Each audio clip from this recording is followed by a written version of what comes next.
Dr. Amina Helsi Mogi is the founder of Oasis Group, which comprises of Horial Investments Holding Company Limited, Kingston Enterprises, Wabo Enterprises, Labanam Courts, and Kada Investments.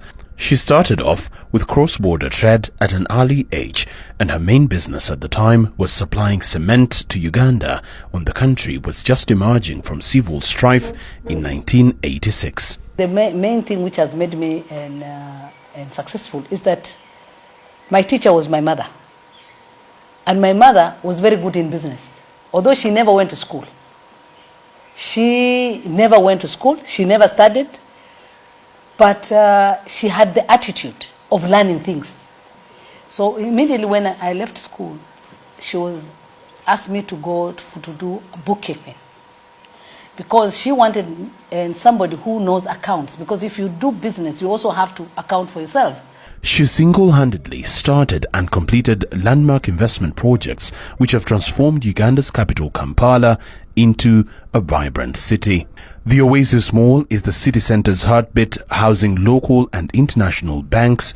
The jewel in the crown is the Labanam Courts, which is a development of luxurious residential apartments. I was one of the only lady who agreed and also put an attempt to say that I should be given opportunity to take these opportunities to build Uganda on this. And I still say thank you to His Excellency, the President of Uganda, who trusted me. I always get very happy when I see a few Africans who wake up, like this lady here. This was a valley. This was a valley, and she asked me for the valley. You give me that valley.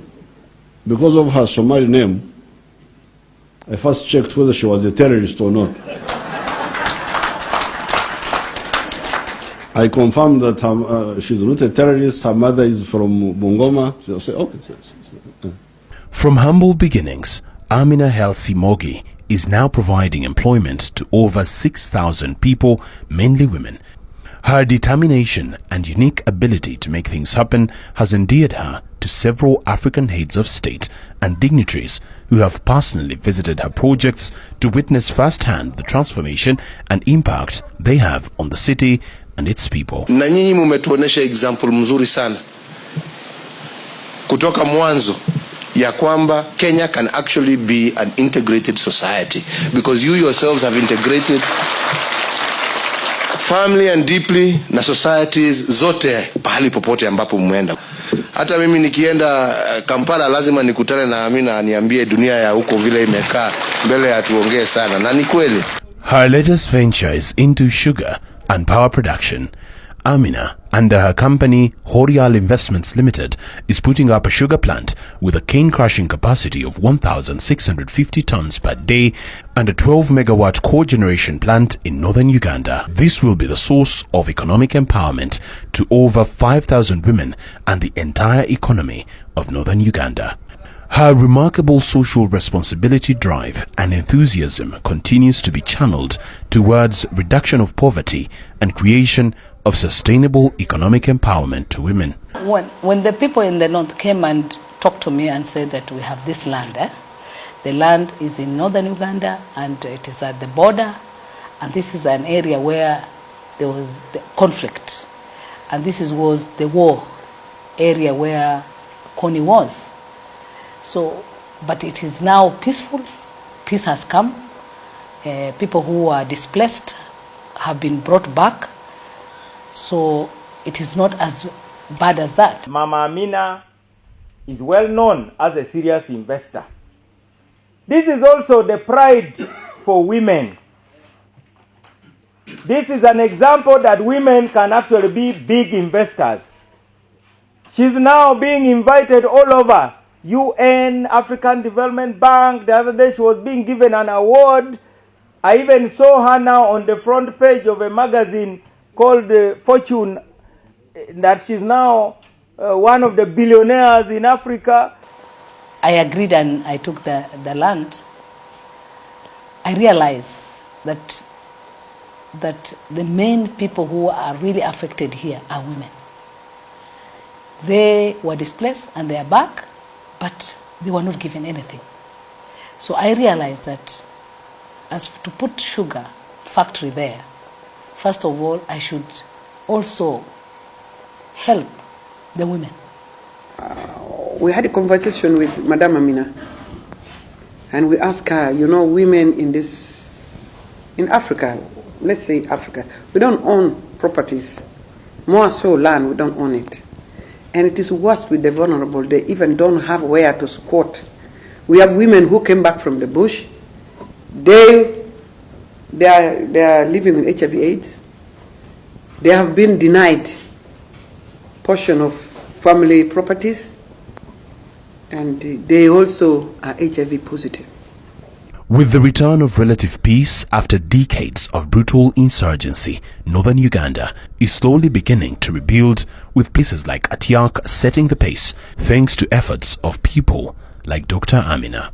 Right now we are in a small capacity, but once we plant more cane and what we continue, we might be the ones supplying the whole of the Africa.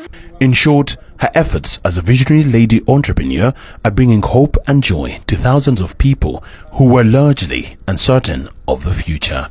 And I believe that if the women can join hands and join Amina in this big sugar project, we should be able to say bye-bye to poverty. Because it is a good venture, it is a good thing which can elevate our poverty from our home. It is a good thing we shall teach our children. Today, Amina is a leading woman entrepreneur and investor whose zeal and hard work in sectors previously dominated by men has earned her accolades from both local and international business leaders. And recently, Amina was given tribute by the Parliament of Uganda after she was recognized as the best investor of the year in Africa by the Commonwealth Enterprise and Investment Council in UK. Parliament takes cognizance of the contribution and business strides made by Dr. Amina Hassi in the development of Uganda. And third, Uganda replicates Dr. Amina Hassi Mongi's investment model that involves the indigenous population in contributing to the development of their community. Oftentimes we pay tribute to people when they are not with us physically. So I'm quite grateful that Amina is here to listen for herself when members of parliament are actually paying tribute to her for her contribution towards the development in this country. Dr. Amina, as Honorable Cecilia told you, working with the farmers in my constituency. And as I talk, the farmers who are employed in the farm, they're about 2,000.